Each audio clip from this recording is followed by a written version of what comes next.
The International Criminal Court is now in session. Rodrigo Roa Duterte.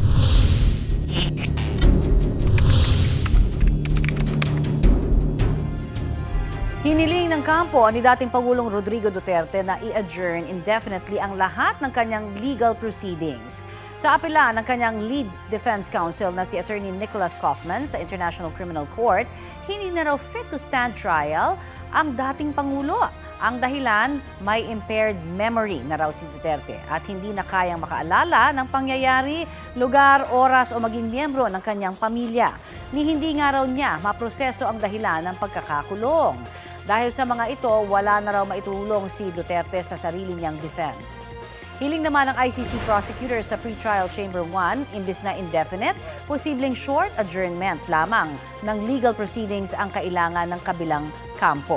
Anumang delay, limitado raw dapat hanggang makapagdesisyon ang chamber kung hindi na nga fit na dumalo sa mga pagdinig si Duterte. Matatandaang sa September 23 dapat ang confirmation of charges hearing para sa kasong crimes against humanity ng dating Pangulo pero ipinagpaliban muna ito ng ICC kasunod ng apela ng depensa.